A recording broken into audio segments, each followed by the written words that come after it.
aquele que nega o Pai e o Filho, a abominação da desolação, a besta do abismo. Importante em muitas religiões, a figura representante da maldade humana e de seu fim teve alguns nomes antes e apenas nas profecias bizantinas recebeu uma história mais elaborada. A lenda do Anticristo nasceu por conta da iminência de um monstro do caos em uma segunda luta cosmológica no fim dos tempos entre o Criador e as forças do mal. No entanto, o Anticristo, como conhecemos, surgiu da interação de três componentes: a figura de um inimigo que traz o fim do mundo, baseado em eventos políticos, como o perseguidor Antíoco IV Epifânio, a figura mítica do anjo Belial e o crescimento da lenda do tirano Nero. Mas o que mais a lenda do Anticristo pode significar para nós hoje em dia? A gente fala e especula se teremos o Anticristo, se ele está entre nós, logo depois dos recadinhos, e a gente já volta.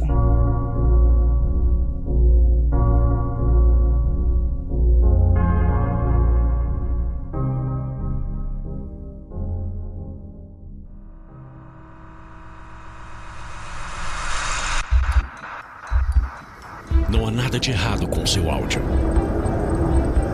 Adentramos agora através dos seus sentidos. Estamos preparando você para o que vai acontecer nos próximos minutos. Além do que conhece por tempo e espaço, o contato com algo além. Não conte para ninguém e nunca olhe para trás, pois este é Mundo Freak Confidencial.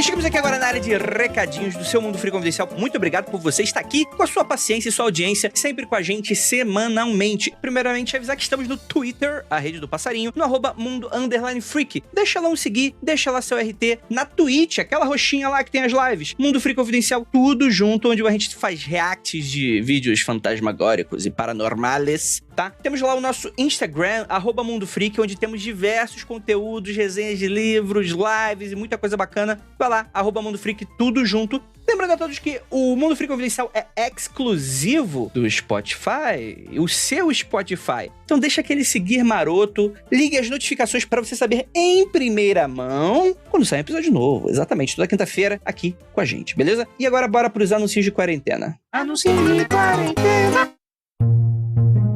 E vamos agora pro anúncio de quarentena, no qual a gente vai falar sobre o Thales Almeida Borges, também mais conhecido como Gam. E ele fala o seguinte: boa tarde, freakers. Sou um assíduo consumidor de conteúdos voltados para o terror e suspense, e vocês foram achado maravilhoso no ano de 2019. Pô, muito obrigado. Ele sempre teve interesse em trabalhar com arte, é o que ele diz. Além disso, ele, além de arquiteto e urbanista, também trabalha como tatuador. Cara, ele é o poliglota aí das artes e dos empregos, né? Caralho, muita coisa. Um adendo, graças ao podcast a respeito de mitologia e também do Relato Oficial de Resgate, estou desde o ano passado criando um bestiário ilustrado à mão, inspirado em diversos temas que vocês já abordaram. Cara, que irado. Thales, tô muito curioso pra ver como é que isso tá ficando. Depois você manda uma mensagem pra gente, beleza? E eles, inclusive, deixa até aqui um pedido, né? Um episódio exclusivo da mansão Winchester. E, cara, muito maneiro, muito maneiro. Mas, enfim, qual é o teu trabalho, Thales? O que você faz? O que é anúncio de quarentena, né? Ele tá falando o seguinte: meu trabalho é voltado pra ilustrações digitais, personagens RPG, fanarts e também já fez trabalhos voltados a casais. Todos os desenhos são feitos em formato digital conforme a especificidade de cada cliente. E, cara, eu vou deixar pra vocês aí o perfil do Ranzinza Cinza, né, do nosso queridíssimo Thales, ou Gam, pra vocês entrarem em contato, dar uma olhada. Adorei os desenhos dele. Vou deixar tanto o Twitter dele quanto o Instagram, caso vocês queiram também bater um papo, né, pedir uma commission, né, alguma parada. Vocês entrem em contato com o nosso queridíssimo Thales, que eu tenho certeza que ele vai adorar. É isso, gente. Bora pro episódio que ficou muito misterioso. Afinal de contas, o que você acha? Quero saber. Comentem com a gente. Bora lá pro episódio.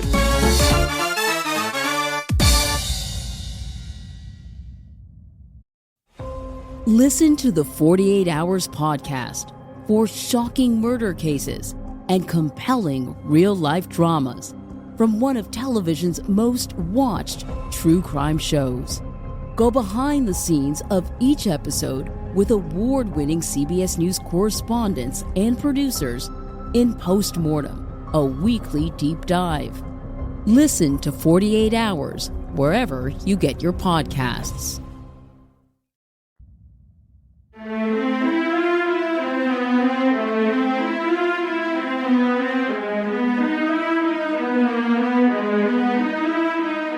Bons dias e belas noites, queridos ouvintes. Aqui quem fala é o Anticristo.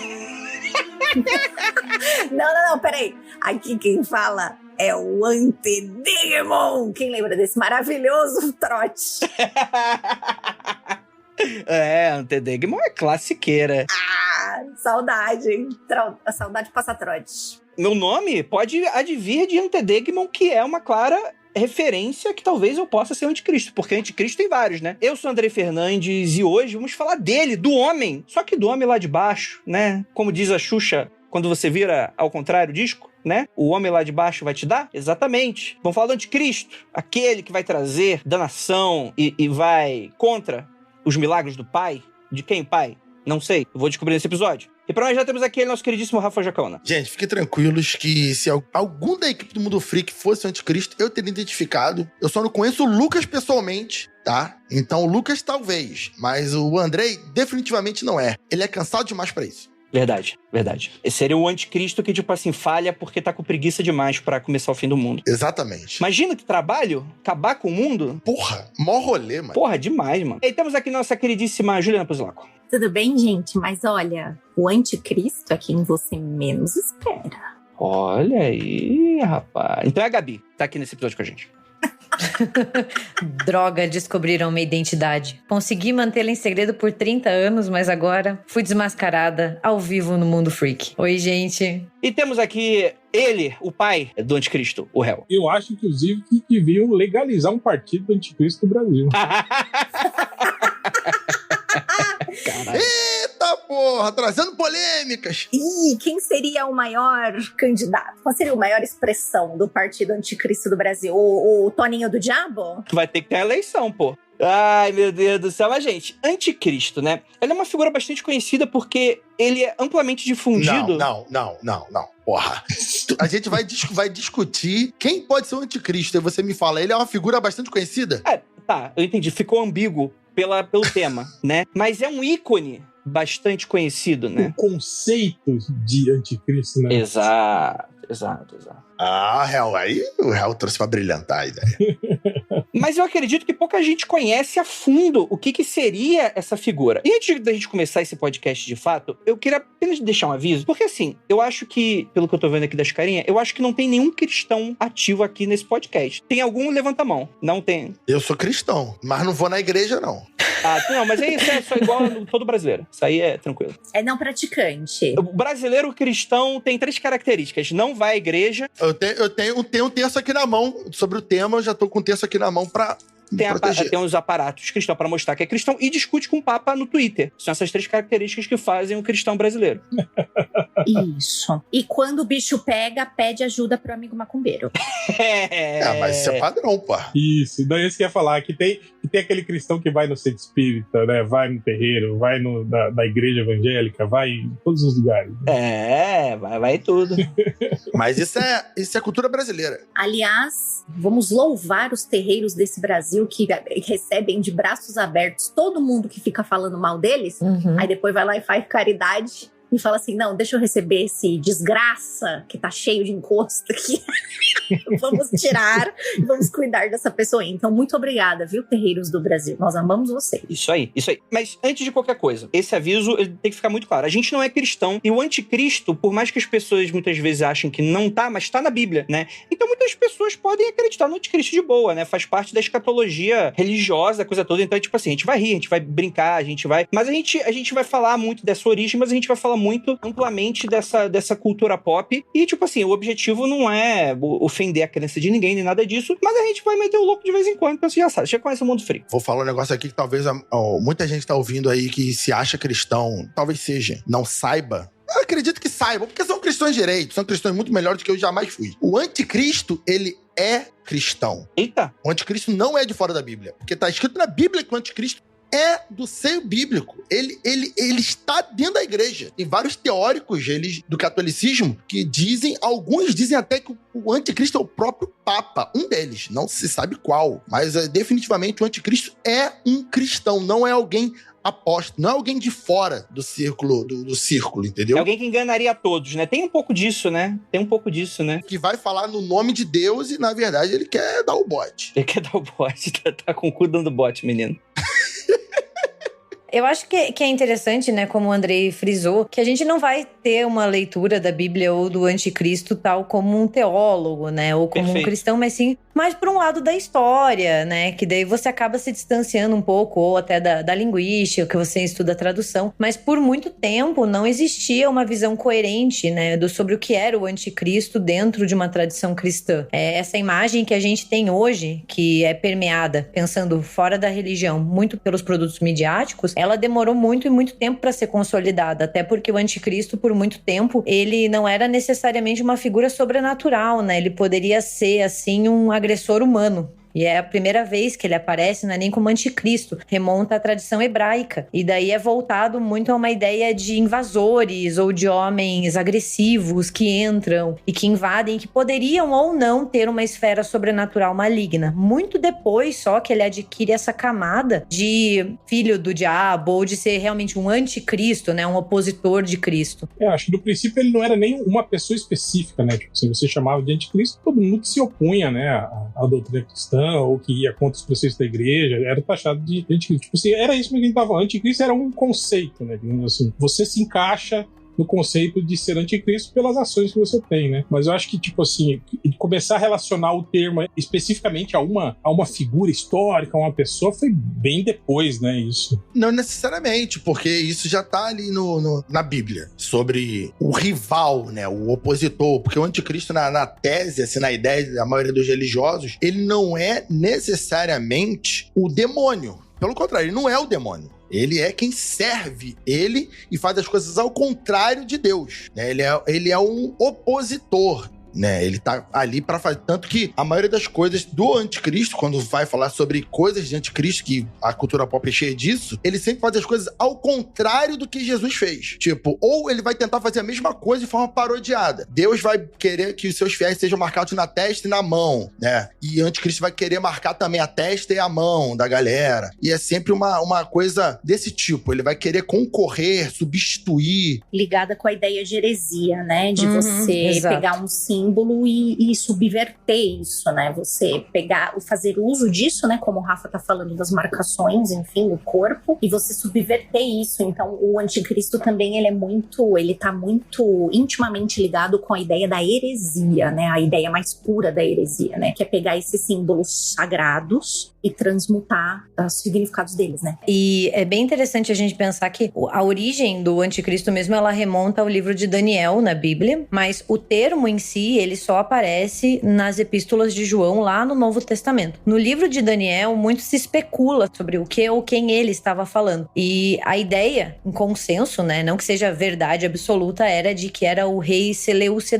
da Síria, né, o Antioquios IV Epífanes. Caralho, pensei que se fosse falar o Seleucio da Silva. Aí eu falei, caralho. Da Silva? Ei, lasqueira, agora ferrou. Eu, brasileiro, metido nas coisas de novo, ó.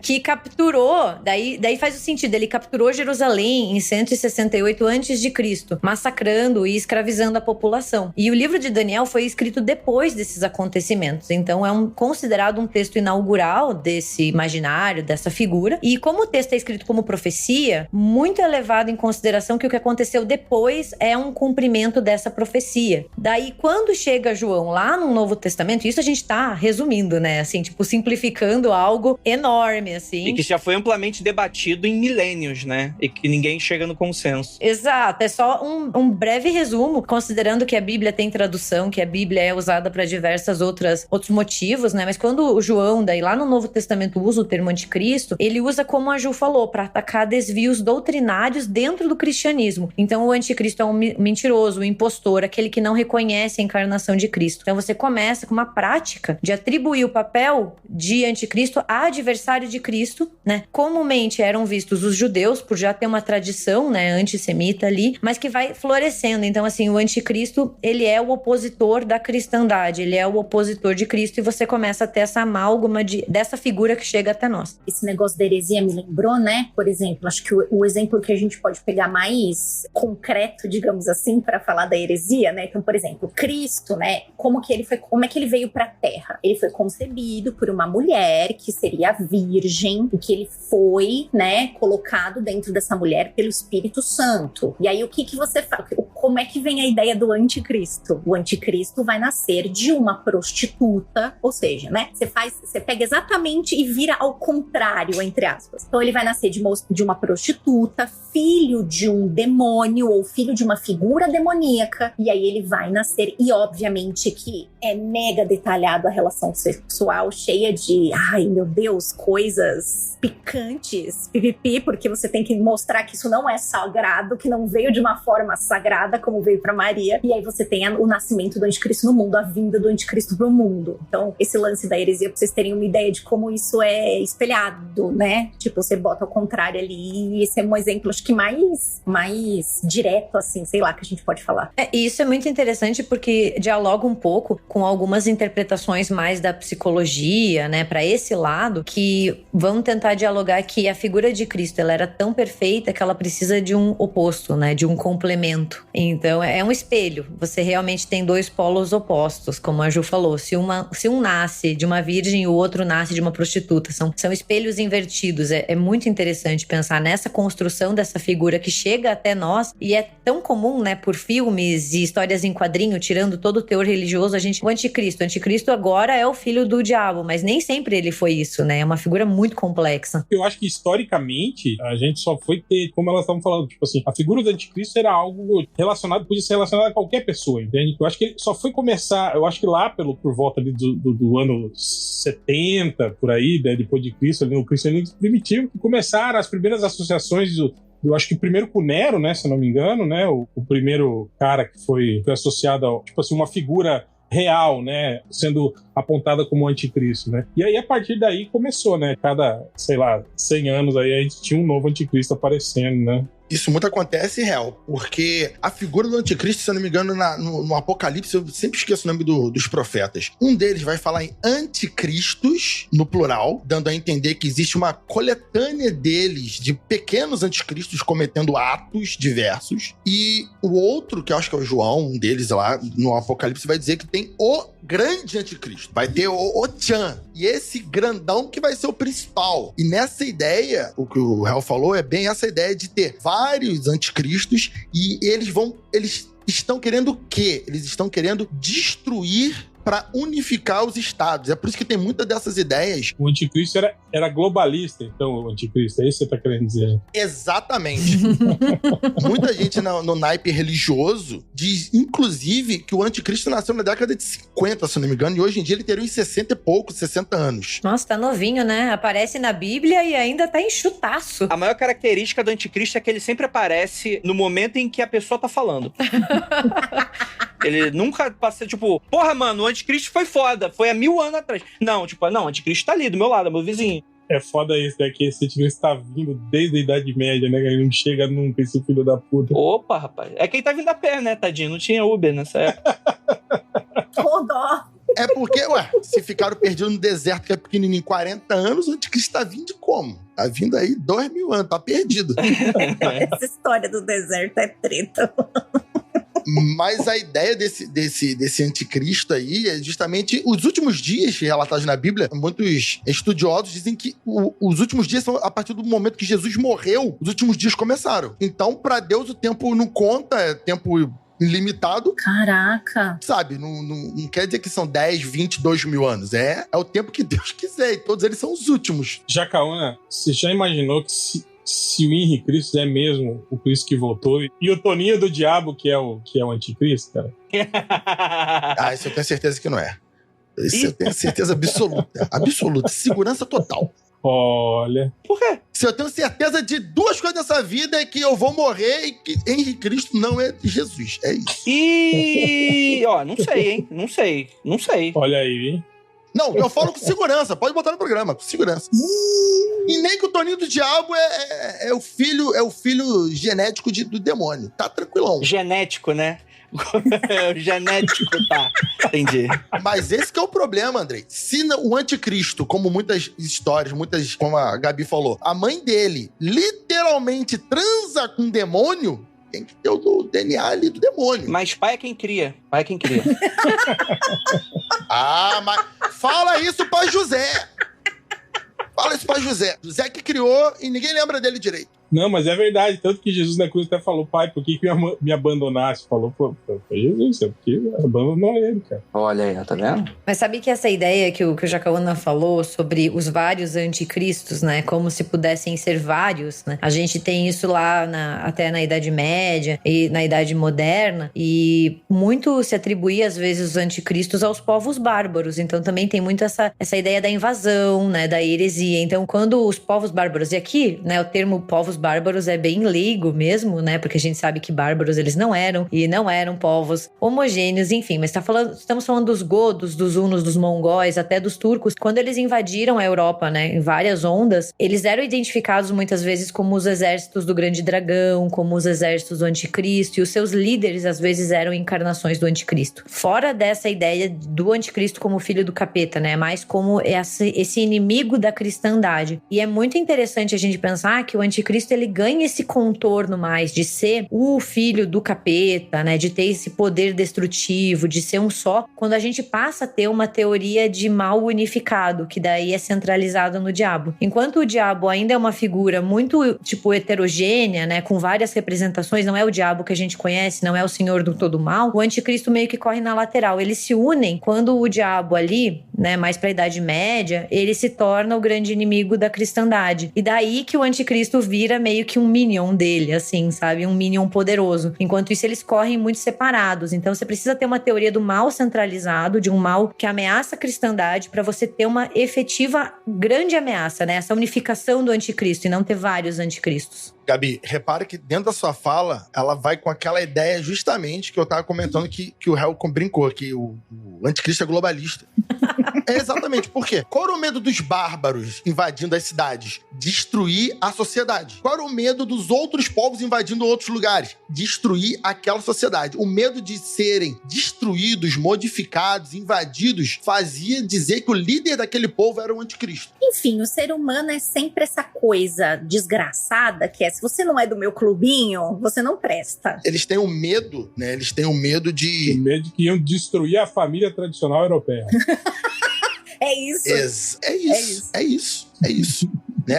Essa ideia do anticristo, do outro, né? Ser quem vai destruir a minha sociedade, e o fim da minha sociedade a destruição da minha sociedade vai deixar que os povos se misturem e eu vou ter que servir outro. É essa ideia que prevalece. O Gabi, por favor, me corrija se eu estiver errado. Você tá falando do lance do mal unificado, né? Da Idade Média e tudo mais. É verdade que esse lance do mal unificado, ele ganha força, né? Entre aspas, né? Ele se, eu não sei se eu posso dizer, constitui nesse tempo, porque a gente tá falando de um tempo onde as cidades estão mais bem estabelecidas, não sei se é essa a palavra, estabelecidas, e aí você deixa de ter um perigo tão iminente de invasão, porque aquilo se espalhou de uma forma maior, e aí você precisa dar uma outra cara, porque meio que as pessoas estavam perdendo esse medo. É isso? Depende muito de que historiador você resolve seguir, né?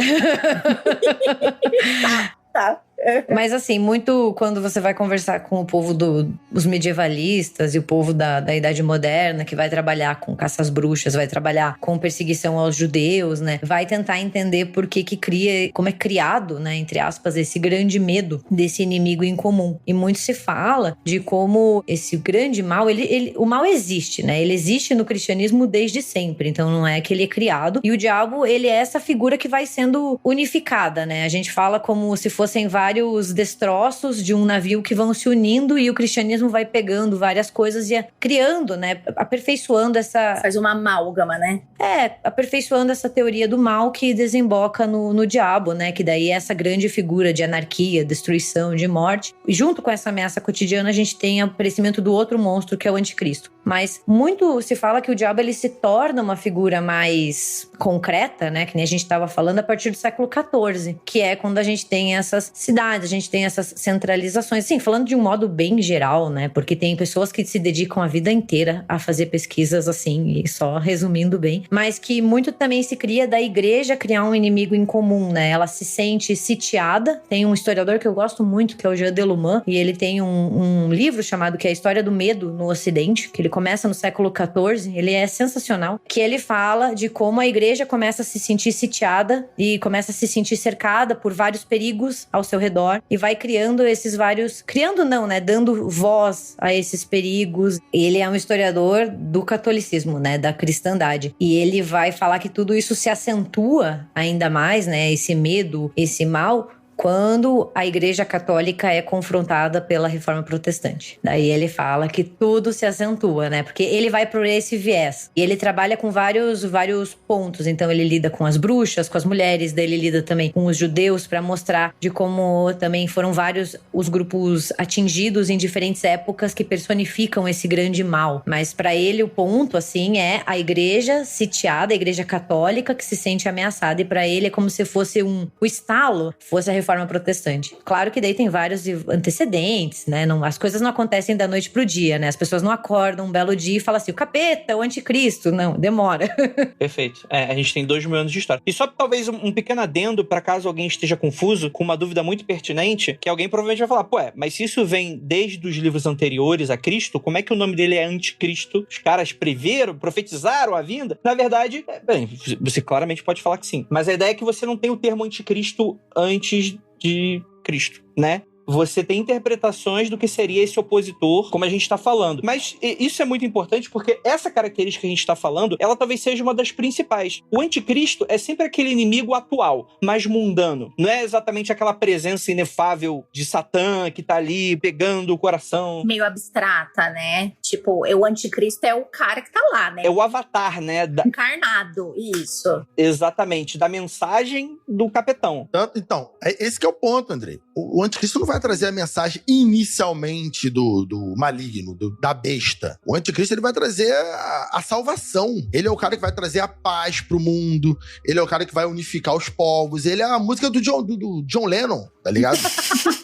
Ele vai trazer, vai acabar com as fronteiras, ele vai unificar as línguas, o dinheiro. E todo mundo vai falar que ele é show. Segundo lá no Apocalipse, são 7 anos. 3 anos e meio é só de bonança. O mundo, todo mundo vai achar o cara pica da galáxia, maravilhoso, meu lindo. Os outros 3 anos e meio, ele vai pedir adoração, como se ele fosse o próprio Deus. Aí esse que é o ponto. Ele não é o cara que vai trazer, tipo, ele não é o Crowley, que veio falando de faça qualquer coisa, chega aí, papá. Não tem nada a ver. Tem gente que fala, não, esse cara aí que é o anticristo. Não, o anticristo, ele é cristão e ele vai trazer a mensagem que os cristãos vão comprar a ideia. Esse que é o ponto. Sabe, um presidente, alguém que fala em nome de Deus, é isso. Mas aí a gente tá falando da figura moderna do anticristo. Porque se a gente for caminhando, por exemplo, como você mesmo falou, Nero, que não era cristão. Ah, sim. Lá no século II, século III, eles sempre atrelavam geralmente ao Império Romano, né? Aos perseguidores, né? Mas por que Nero? Porque Nero, supostamente, tem conflito sobre essa ideia, ele tenta destruir Roma. Lembra que eu falei que sobre o anticristo é quem quer destruir a sociedade? E Nero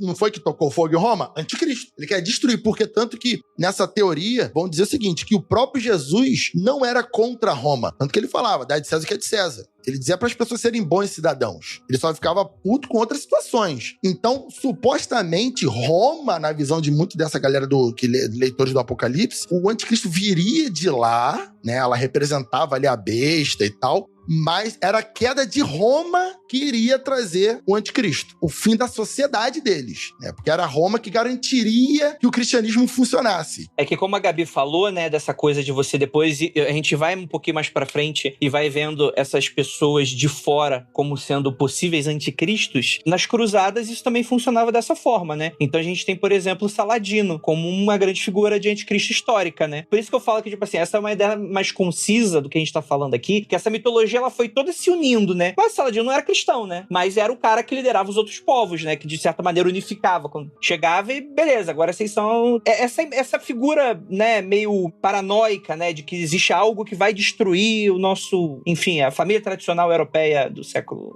sei lá. Eu lembro de ter lido sobre isso quando a gente tava pesquisando pro episódio do demônio. Olha, é o demônio. Mas eu acho que foi o Jerônimo, São Jerônimo, que foi o primeiro que pensou esse negócio de que talvez o anticristo não fosse exatamente só uma pessoa que se põe contra a doutrina, e sim talvez ele fosse alguém humano e que Satanás reside na forma corporal dessa pessoa. Foi ele que meio que jogou essa pedra aí de que o anticristo pode ser o diabo em forma humana, assim, né? E eu acho que meio que a partir daí começou todo aquele rolê de começar a pensar o anticristo como uma figura mesmo, né? Não como conceito que a gente tava falando, né? Que é importante dizer, né? Como vocês estão falando aí, tipo, é uma construção que cada um vai adicionando um pouquinho de certas características, né? Tipo assim, não tem o pai da aviação, tem o pai do anticristo, mas você vai ter, provavelmente sim, umas características principais que vão ser moldadas aí por essa galera, né? E é interessante que a Gabi, inclusive, cita essa coisa do protestantismo, né? Da reforma. Aí fica uma situação muito engraçada, né? Porque você vai ter os católicos falando que os crentes são o anticristo e você vai ter os crentes falando que o Papa era o anticristo, né? E aí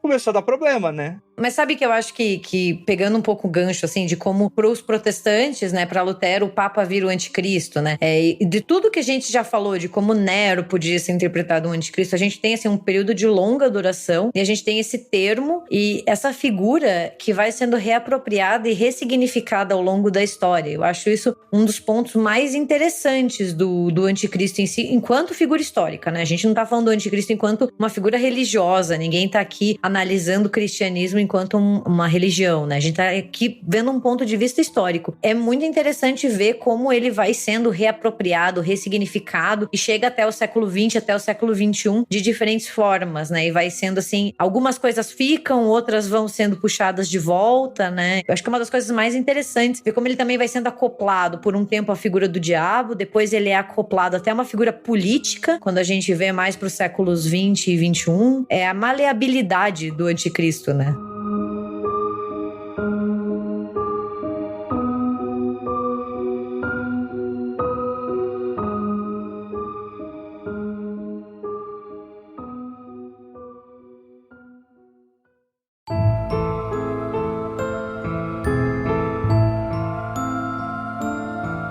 A gente não pode deixar de mencionar, talvez, um dos ícones que simbolizam o anticristo, né? Que é a figura da numeração diabólica 666. Que existe todo esse debate relacionado a isso, né? Porque, como a gente falou, né? Muitas das passagens que atribuem-se ao anticristo, tem muitas dessas passagens que o pessoal não dá o nome aos bois, de quem essa galera tá se referindo. O que dá todo esse tom que vai ser profético, que vai se encaixar em qualquer momento da história. Alguém pode falar, não, nesse momento eu estou com o anticristo, esse cara é o anticristo. Mas se a gente for historicamente lá para aquela época, o que o pessoal fazia, né, como uma narrativa de perseguidos, né, o pessoal geralmente codificava nomes, né, então várias interpretações falam que esses números, o número da besta, 666, né, você teria algumas traduções, né, que aí você faz aquela numerologia doida, que eu não entendo exatamente como é que os historiadores fazem, né, que 666 seria, tá falando de César, né, Nera César, ou César Nero. É uma conta matemática, não é coisa de historiador isso aí, não.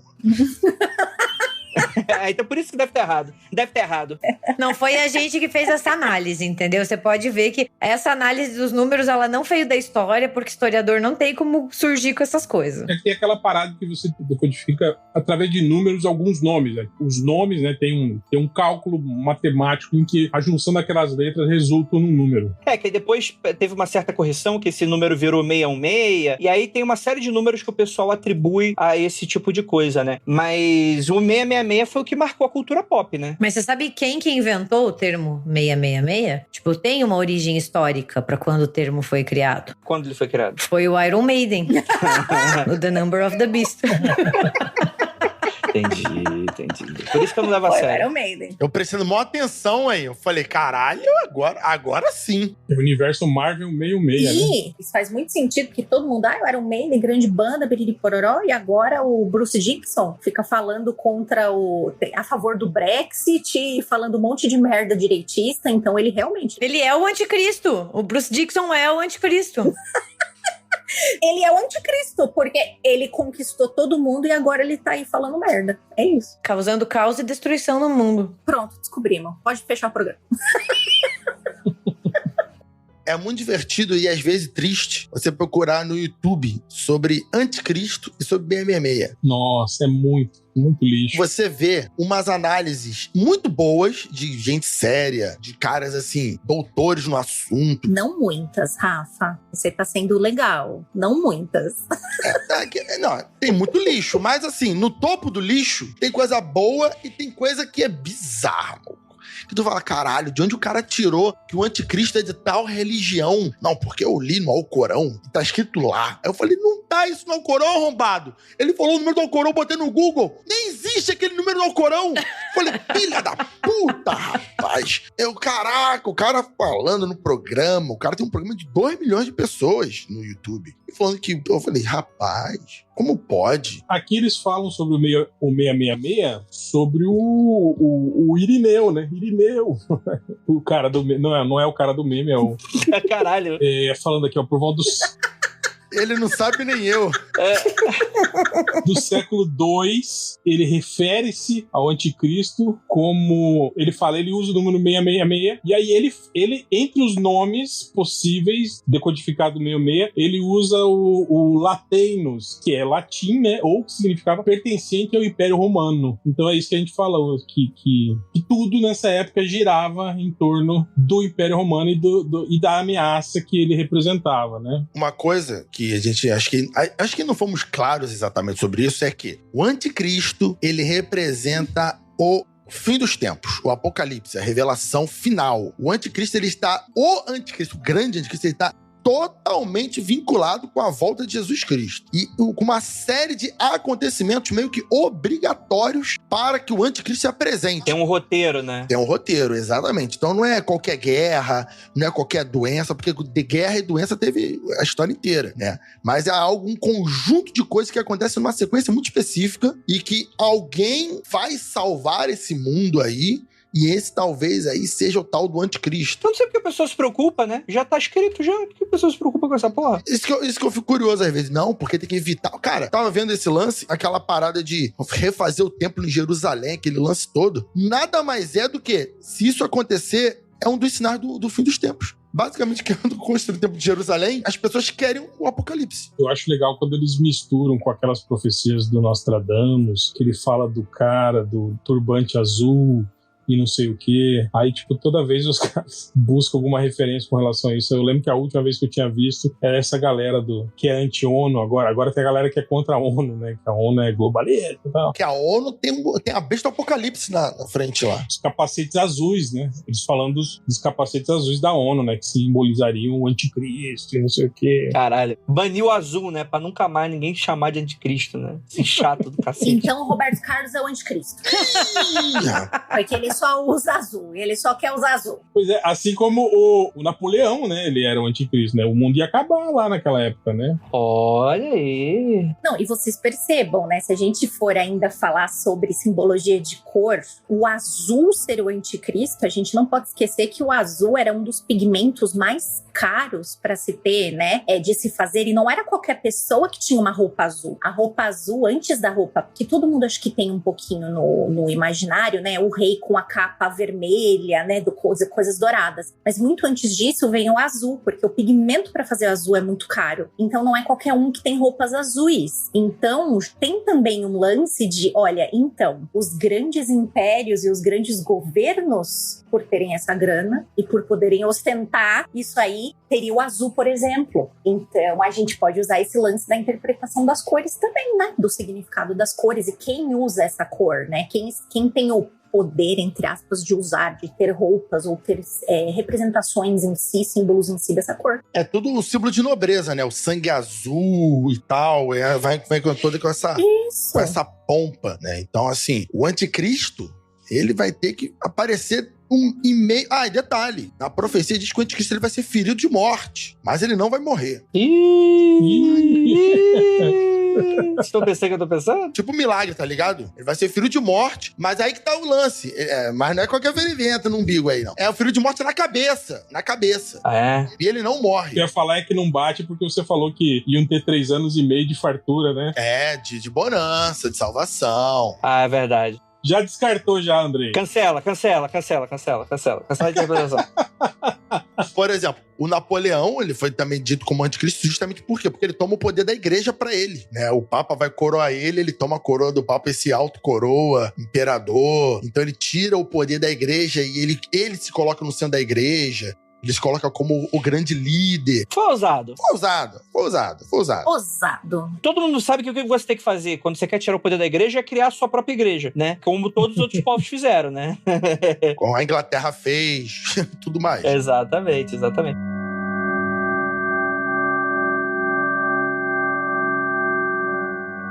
Gente, muito bonito, quer dizer, o contrário, tudo muito feio, né? Porque é o anticristo, é o filho do capeta. Mas aí, a gente tem essa figura emblemática que marca a cultura pop, né? Porque a gente vai ter toda essa questão da tradição cristã que vai ser colocada aí nos filmes, nos livros, né? E assim, Satã tá sempre aí, desde os tempos mais primórdios, né? Mas a gente tem diversos filmes, né, cara? Eu já vou puxar um aqui que é dos meus favoritos, né? A Profecia 666. É meio literal esse filme, né?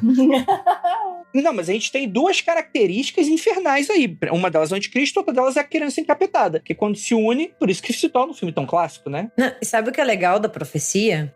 Que se a gente levar em consideração a franquia original, né, não o remake, tem um remake no século XXI, o original é de 76, né, e ele é uma franquia, porque são outros filmes, né, tem a Profecia 1, a Profecia 2 e a Profecia 3, que é o confronto final. Nossa Tem Senhora. a Profecia 4 também, mas a gente ignora, porque daí não tem o Damien, não tem a criança encapetada. Mas no Profecia, né, que nessa trilogia que a gente segue o filho do capeta, daí é literalmente isso que a gente tem no imaginário, que é a criança encapetada. Quando a gente chega no confronto final, que é a Profecia 3, que é de 1981, ele já tá adulto. E daí tem muito isso que a gente tava falando de ser literalmente o oposto de Cristo, porque nasceu uma criança que seria a reencarnação de Cristo. E dele vai atrás, porque é o confronto, entendeu? Se Cristo veio, quer dizer que vai... Nossa, boa. Entendeu? Daí a trilogia, ela vai além, assim, mas tem o que eles chamam de criança Cristo, né, no filme. E ele já é um adulto, ele é o Sam Neill, inclusive. E ele tem que destruir essa criança Cristo, né, porque são os opositores. Daí a gente tem muito aquilo que a Ju falou, que a gente bateu muito na tecla durante o episódio, que é esses polos opostos. E a gente vê como que o cinema traz isso para um entretenimento, né, até fora do âmbito religioso. Existem 2 filmes que são os meus preferidos, e um deles, inclusive, é um dos meus guilty pleasures, porque o filme é muito ruim, mas no meu coração ele é maravilhoso, que é o Fim dos Dias, né? Fim dos Dias é muito ruim, é muito farofa. É o do Schwarzenegger? É. Schwarzenegger. Adoro. Ele impede o apocalipse na porrada. Na porrada. Mas esse que é o bom filme, pô. Né? Esse filme é um guilty pleasure, eu adoro, e obviamente eu acho que um grande clássico, né? Acho que se você quiser entender a ideia de anticristo e a ideia de background de anticristo, é o Bebê de Rosemary. Nossa, claro. sim. Porque explica direitinho. O anticristo por si só, ele não nasceria. Ele precisa de um apoio. Ele precisa de uma equipe, entendeu? Então, quando você assiste o Bebê de Rosemary, que você vai... Chega uma hora que você fala assim, meu, mulher, você está num rolezão do Kleber. Você saia daí agora. Mas as coisas vão levando e você vê, né? E é esse lance também, eu acho que a ideia do anticristo, eu não sei se vocês concordam comigo, mas a ideia do anticristo, justamente por ser essa pessoa que primeiro traz uma coisa muito bacana e depois derruba tudo, a ideia do anticristo na cultura pop é abraçar o excluído. A ideia do anticristo na cultura pop é: você é rejeitado, vem aqui comigo, porque aqui você tem um amor, aqui você se sente confortável, eu vou ser seu amigo, né? Então, sempre em volta dessas figuras de anticristo, sempre tem grupos, né? Que aí, dependendo, né? Aí, obviamente, que Gabi vai falar muito melhor que eu, que entende muito melhor que eu do que cinema, tem que pra caralho, que vai ver. E vem em forma de culto, vem em forma de família, e aí ele se manifesta de vários jeitos. Mas na cultura pop, se não tem a ideia desse grupo por trás dessa vinda, as coisas não vingam, né? O Bebê de Rosemary é muito legal porque termina com o mal vencendo. Sim. Ele é um filme que mostra o triunfo do mal, porque a Rosemary, ela meio que abraça essa criança, ela vai ser a mãe. Eles olham pra ela e falam, ele precisa de uma mãe, ele precisa dessa família pra ele crescer e daí se tornar o anticristo, né? Sem, como a Ju falou, sem essa família, que no Bebê de Rosemary é um grupo de bruxas e bruxos, ele não vai pra frente. E você tem o triunfo, porque nada impede que o anticristo venha. E é um tom muito pessimista. Ele tá em Nova York. Ele tá no centro, praticamente, dos Estados Unidos. E a profecia também faz isso, né? Porque na profecia, o Damien, ele é adotado por um diplomata estadunidense. É sempre figura grande, né? Uma família mega poderosa. E daí, quando termina o filme, gente, ele é adotado pelo presidente. O filme da profecia termina com o anticristo chegando na Casa Branca. Tem coisa mais fatalista que isso, assim, tipo... E aí, corta a cena e aparece o Trump. É isso. Não, porque o Trump era muito burro. Essa criança cresceu e se tornou o Trump. Se tornou o Trump. Se bronzeou e se tornou o Trump. É isso. Tem umas teorias dessas mais novas, evidentemente, que o genro do Trump, se eu não me engano, era o anticristo. O quê? Caralho. O YouTube tem tudo, André, como eu disse. O YouTube tem tudo. E o Rafa tá ficando especialista em achar essas coisas absurdas. Eu amo. O Rafa tá ficando especialista. Eu vejo essas coisas e fico, rapaz, que legal. Vou comentar isso na live. Eu acho que uma característica é que o anticristo é sempre o opositor do partido que você gosta, né? Claro. Não, então, uma das características que eu sempre vejo na cultura pop e também na religiosa, assim, que o anticristo, ele é alguém carismático e ele é alguém que tem uma característica muito aguda, que é fácil de distinguir, que é o bicho inteligente demais. Porque ele consegue literalmente agradar a grande maioria da galera. 90% do pessoal vai ficar com o cara, vai fechar junto com um camarada, de todos os lados. Voltando pra filmes, eu só lembro de um filme, tirando a profecia que já foi citado, e tirando o que a Ju falou do Fim dos Dias, eu só lembro de um filme que não é necessariamente esse anticristo mais clássico, mas é o Demônio, que é Constantine. Claro. Um filme que eu adoro. Eu gosto muito, foda-se se você não gosta, eu não pergunto a sua opinião, mas é um filme que eu gosto muito, porque o Keanu Reeves tá maravilhoso, tá fazendo feitiços incríveis que nada explica no filme e não precisa explicar mesmo. E é justamente isso, né? Ele, o filho do Lúcifer, o filho do demônio, quer vir à Terra e ele precisa do sangue de Deus para vir à Terra, né? Tem um lance desse aí, por isso que ele precisava do punhal, pá. E só que o Lúcifer não deixa, ele fala, não, o meu acordo com o cara lá não deixa você vir agora, é outro momento, tem que ter outro rolê pra tu vir. Então eu acho esse filme muito legal. Já que tem que acontecer, né? O pessoal quer controlar o timing, né? Quando que vai acontecer, né? Exatamente. Ué, sobre esse negócio de cultura pop, eu tava dando uma olhada sobre isso hoje mesmo, pra dar um channel no assunto. E, cara, eu tava vendo que o pessoal lá eu não sei qual o grau de verdade, o cara tá falando isso num podcast desse de videocast. Um cara que é doutor em religião cristã. Tava falando que o pessoal lá em Israel tava selecionando um novilho vermelho pro Apocalipse. Porque parece que um dos sinais do Apocalipse lá é que o novilho vermelho seria sacrificado nos finais dos dias. Eu falei, caralho, como assim? Os caras estavam procurando, tinha que ter o tom certo de pelos, caralho, não sei o quê, e começaram a fazer em laboratório. Aí procurei no Google, parece que em 2012 conseguiram fazer um novilho que foi aprovado pelo pessoal judeu. E o novilho tá lá. Esperando. Tá bom. Falei, mas caralho, eu procurei no Google e tinha uma notícia, acho que é de 2012, 2014, isso. Os caras pegaram, não, esse aí tá aprovado, e compraram o novilho, ele tá lá esperando. Olha, rapaz, cara, o pessoal tá no pique apocalipse mesmo, tá ligado? Calma aí, mas essa informação, calma aí, eu tô chamando de estranha essa informação. Você tá tirando onde? De um MesaCast, é isso? Isso, eu tirei de um MesaCast. Ele tirou do YouTube, onde ele assiste vídeos. Tirou do YouTube. Então é verdade. Tirei de um MesaCast, aí o cara deu essa informação, eu falei, porra, se isso foi noticiado, eu vou procurar no Google. E tava lá no Google dizendo, entrei, acho que foi na Super Interessante, o cara tava falando sobre uma pesquisa que desde a década de 90 os caras estão tentando produzir um novilho com a pelagem vermelha que seria aceito pelos líderes da igreja judaica e tal. E em 2012, 2014, eles conseguiram. Isso aí é ruivofobia, né? Rapaz. Falei, rapaz... Eu nem sabia que tinha que sacrificar o novilho vermelho. Se o pessoal tá levando muito a sério. Cara, tem um que a gente não mencionou aqui, cara, mas O Advogado do Diabo é um filme de Cristo, pô. Sim. É maravilhoso. Verdade. Porra, é a filmar. Assim, é meio caricatuzão. Não, hoje ele é super caricato, né? Pô, mas eu amo. A Ira é fã. Quem ganha como capeta? O Al Pacino como capeta ou o Robert De Niro como capeta em Coração Satânico? Cara, todo podcast de diabo a gente vem pra esse momento. São os dois maiores capetas aí número 1. É o Robert De Niro com aquela unha longa descascando ovo. São diabos diferentes, né? Não, aí é o Adam Sandler. Não, calma aí.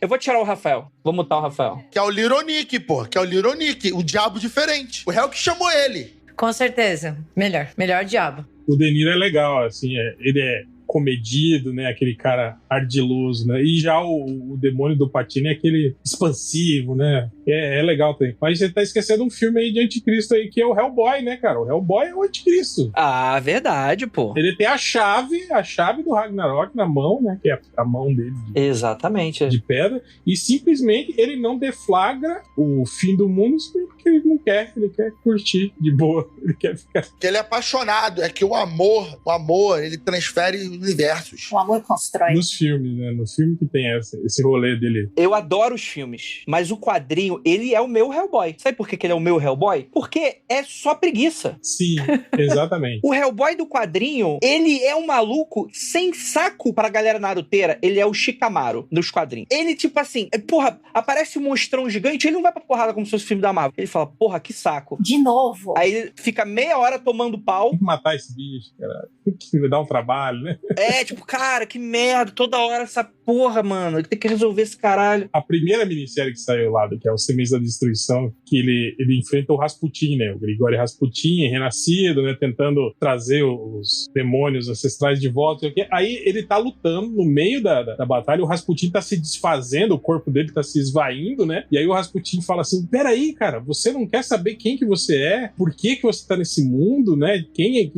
Por que que você parece com um demônio? Eu tenho essas respostas. Caguei. Ele olha para o vídeo e fala, não quero saber, e mata o Rasputin simplesmente. Aí que tá. Isso aí é teoria de Saitama, porra. One Punch, o cara... Foda-se. O vilão falou muito, eu dou logo um socão e caguei pra tudo. Mas sabia que o anticristo, ele também aparece em American Horror Story, né? Na série de TV, bem... Caralho, juro que você ia falar American Pie. Eu ia ficar muito assustado. Ele é o Stifler. É o Stifler. Ele que faz o Stifler comer cocô, sabia? Ele fica no ouvido do Stifler, come, vai, come.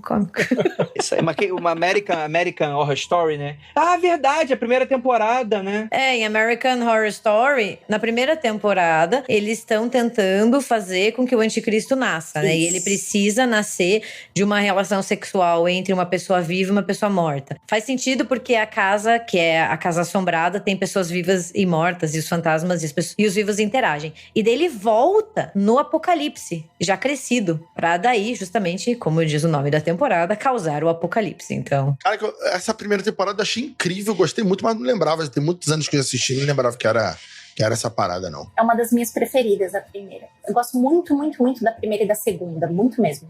Acho que mais da segunda, talvez. Mas enfim. Eu tenho uma relação um pouco síndrome de Estocolmo com American Horror Story. Eu também. Porque eu sei que vai terminar ruim, mas eu sempre assisto. Mas uma que eu achei que foi muito, muito boa do começo ao fim foi a última, que foi Slasher. Eu amei todo o conceito. Sim. Então... O Andrei não gostou. Não, eu não assisto American Horror Story. Qual? A última do American Horror Story foi tipo anos 80 Slasher. 84. Ah, eu vi! Aquilo era American Horror Story? Sim. Eu vi, eu não sabia. Caralho. Eu também tenho uma relação de amor e ódio, assim. Eu gosto muito das 4 primeiras. A terceira, que é o Coven, é uma das minhas favoritas. Gosto também do Hotel, que é legal. Mas daí, eu sei, a partir do Hotel, eu sei que vai ficar ruim. E eu assisto, nem que seja pra falar mal depois. Isso. E ficar querendo arrancar meus olhos. Mas a gente vai, né? Fazer o quê? A gente adora ser feito de trouxa pelos programas que a gente gosta. É isso, Gabi. Eu sinto a mesma coisa. Não deixe de ver. Falta mais alguma coisa a gente mencionou? Ah, muito. Os ouvintes vão falar pra caralho sobre isso. Vocês não falaram um monte de coisa, mas a vida é essa. Pô, mas aí o Monster Energy Drink 666... O que é? Você nunca viu? Vamos lá, deixa eu falar então. A galera, quando sai aquela lata, aquele produto, Monster Energy Drink. Ah, o Mon... Nossa, velho, isso aí. O pessoal disse que aquelas 3 garras, assim, do Monster na lata, aquilo ali na língua grega, sei lá qual é o lance. Não, é hebreu. Hebreu, meu amor. Hebraica, é o 666. Não, perdão. Hebraico é a língua e hebreu é o... Esse é o povo. Desculpa, eu sempre erro o... Desculpa, hebraico. Isso.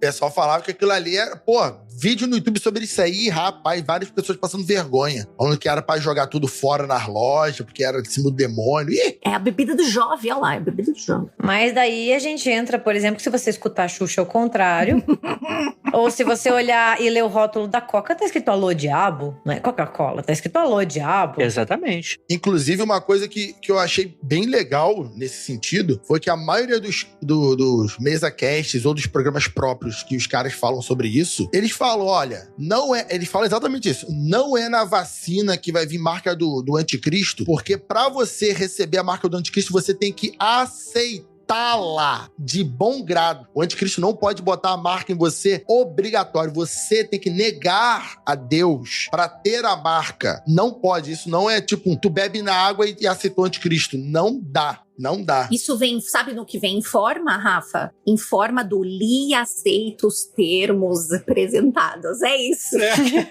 Então, quando você aceita os termos sem ler, você pode fechar com o anticristo. Aí fudeu. Aí sim. Agora foi. Eu tava lembrando ali, anos 90 foi muito comum essas igrejas. Tinha algumas igrejas que eram contra o código de barras, por exemplo. Sim, verdade, réu. Sim. Os cartões de crédito chipados. Pode crer. Isso tudo porque, segundo eles, era isso. Era a marca da besta. E se você estivesse utilizando esse serviço, você estava aceitando o anticristo. Tem um filme que é a Fortaleza, se não me engano, o filme filme antigão, da década de final dos anos 90, que é justamente isso, o cara tá preso na cadeia, a cadeia fodona dessa aí, e todos os presos têm um código de barra. Christopher Lambert, exatamente, ele mesmo, Highlander. Horrível esse filme. Eu lembro de ter lido Teoria da Conspiração, de que a marca na mão era a mão que você segura o mouse, que era uma coisa a ver que vinha através do computador, que era a mão que você segura o mouse, então essa era a marca da mão e que a mão você não queria tirar dali, então era uma marca, e que o negócio na testa era você acessando as coisas pelo monitor. Gente, tem Teoria da Conspiração dessa. Porra, mano, tem gente dando testada aí no monitor? O que tá acontecendo aí? Não sei, mas tinha esse negócio. Pô, um monitor bom é caro, né? Quem que vai dar testada no próprio monitor? Estamos na sociedade que as igrejas dizem que o medidor de temperatura na testa é pra implantar o chip invisível na cabeça. Que vai destruir seus neurônios. Então, porra. Não, gente, pelo amor de Deus. Isso aí, na verdade, vai afetar diretamente ao terceiro olho. É isso. Não, é a glândula pineal. Glândula pineal, pô. Terceiro olho é o olho do cu, todo mundo sabe. Aí é o outro termômetro, né? Que... Isso é só no veterinário. Aí mediu o calor anal. Ô, Rafael, você não precisa estragar a piada, explicando a piada. Era piada? Era piada? Eu não sabia.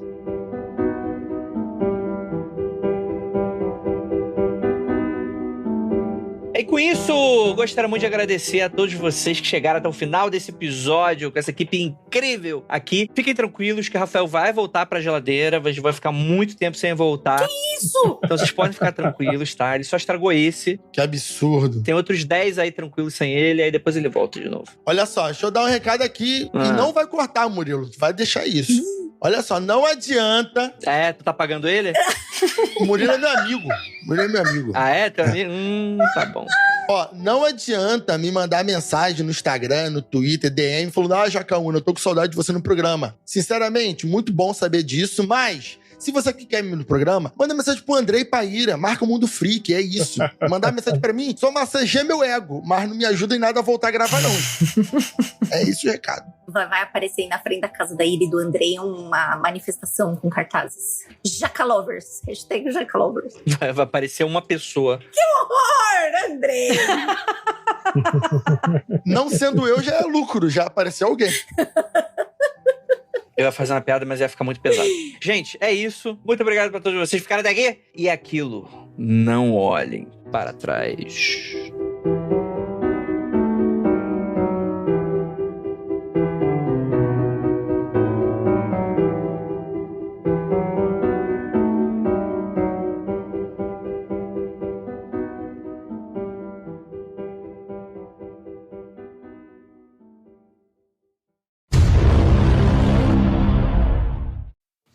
Com um papelzinho na mão dizendo li, aceita os termos. O anticristo tá de buzina de Fusca pra perguntar o Andrei. 1000 anos de dor. E só lembrando aqui, ó, que a gente esqueceu de sincronizar com palmas as gravações. Pode Vamos pausar sincronizar já. agora, porra! Vamos fazer agora. Vamos lá, sincronizar, vamos lá. 1, 2, 3 e já. Pronto. Excelente. O final tá sincronizado. Imagina se o Murilo edita, tem toda a dificuldade, edita a parada toda e escuta esse final sem eu ter avisado. Porra, vai ser muito doido. Aí lascou. Beijo, Gente, Murilo. é isso. Agora vai ter que editar de trás pra frente. Tocar o podcast ao contrário. Que coisa mais anticristo que isso? É isso.